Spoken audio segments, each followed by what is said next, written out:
Planet Earth is a delicately beautiful planet in an endless ocean of space and darkness. The Earth is our home, and we all share the same home as one family. Planet Earth is the largest of the inner planet. It is made up of continents and oceans.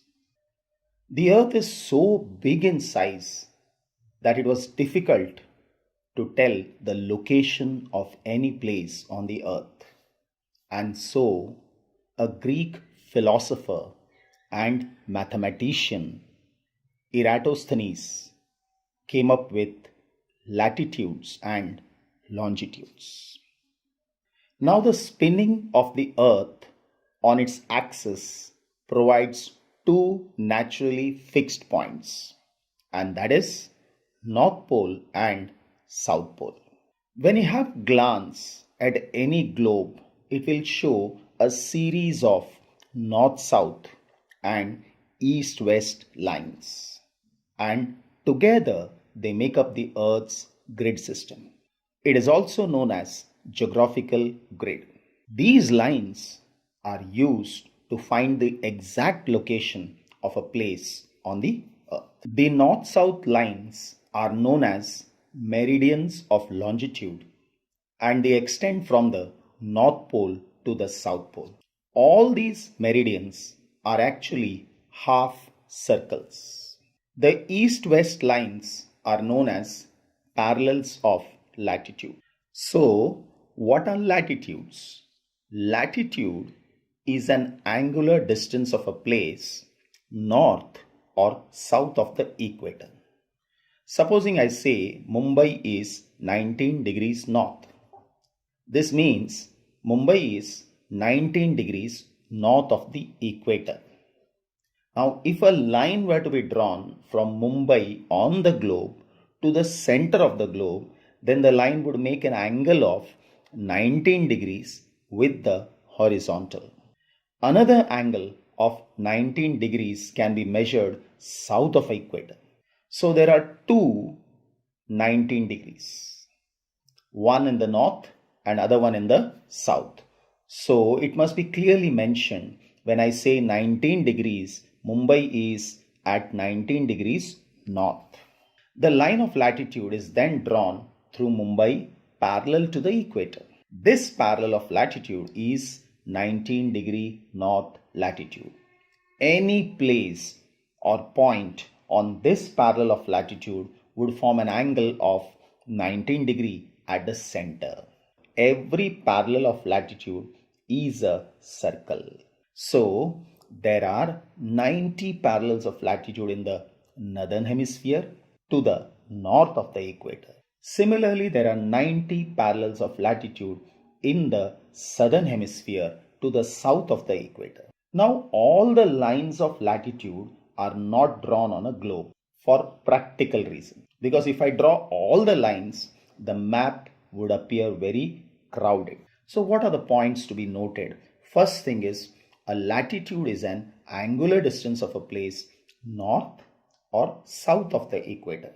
There are 180 parallels of latitude. Each parallel of latitude is a circle. All the parallels of latitude are not of equal length. The circles become smaller as we move towards the pole. The equator, that is at 0 degrees, is the most important latitude and the largest circle that can be drawn on the globe.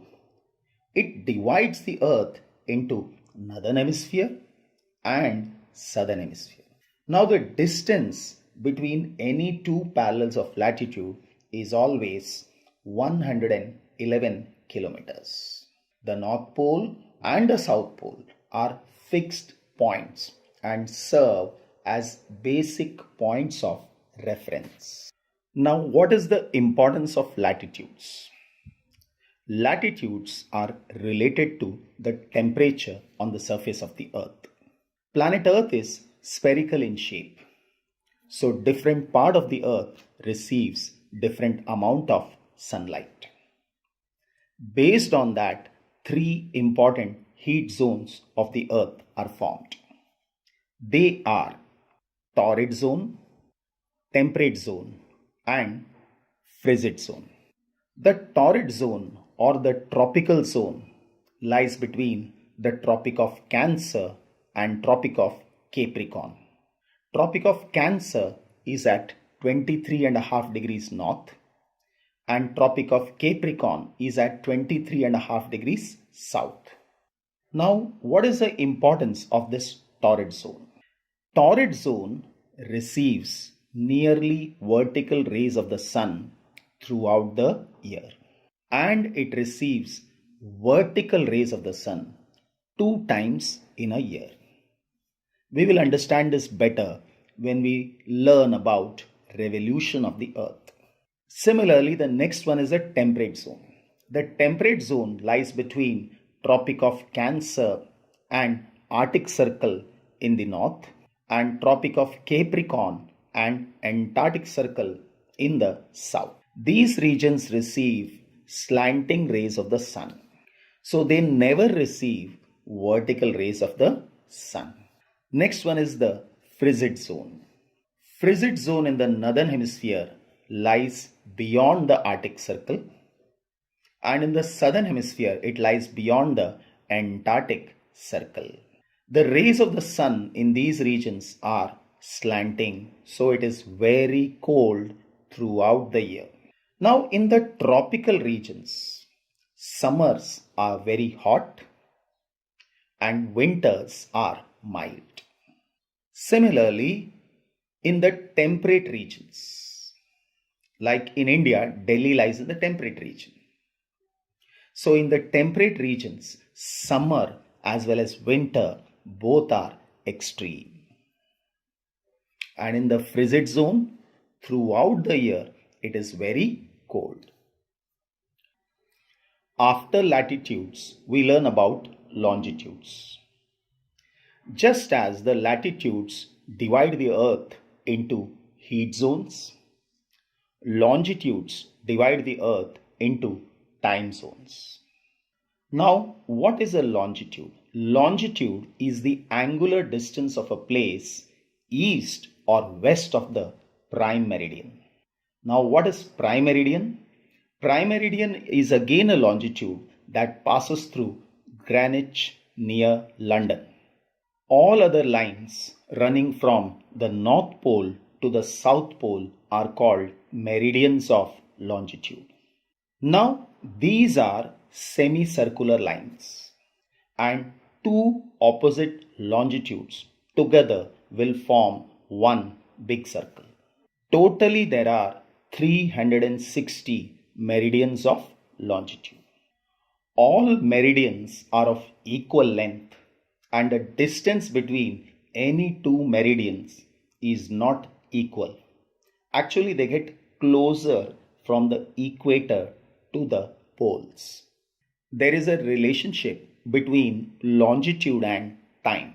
Now, as the earth rotates, every place has its sunrise, sunset, and noon. Now, the earth completes one rotation in approximately 24 hours.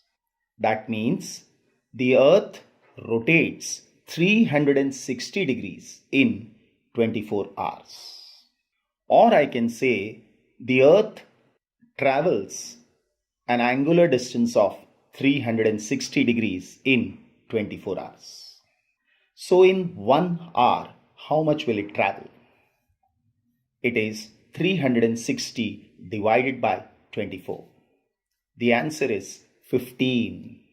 That means the earth rotates 15 degrees in 1 hour. Now, if I take India, the longitudinal extent of India is approximately 30-degree longitudes. So, supposing I take the easternmost end of India in Arunachal Pradesh. Say there is a sunrise and I say the time is 6 o'clock based on the sunrise. After 2 hours, On the other end, that is on the western end of India, people will see sunrise because the longitudinal extent of India is 30 degrees.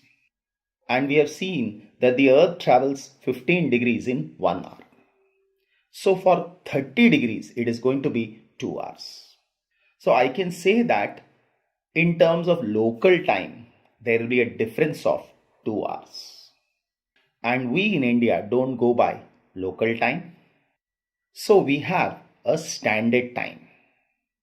And the standard meridian of India is 82.5 degrees. Now, if the entire country follows local time, it will be different at different places, and this would lead to confusion. So, we have a standard time and also a standard meridian, and the standard meridian is 82.5 degrees east, passing through Allahabad. In this way, all countries have their standard times. Many countries that are big in size have multiple standard times. Now, different countries have different standard times. Again, this would cause confusion. So, in order to maintain international uniformity, one uniform time corresponding to the prime meridian is adopted by all countries. And this is called as the Greenwich Mean Time or GMT. Now, from GMT, Indian IST is at 82.5 degrees. That means there will be a time difference of 5.5 hours. Because if we travel 15 degrees, time difference is 1 hour, 30 degrees, 2 hours, 60 degrees, 4 hours, 75 degrees, 5 hours, 82.5 degrees, that is we are adding 7.5. So the time difference will be 5.5 hours. So if it is 12 noon at prime meridian, in India the time would be 5:30 p.m.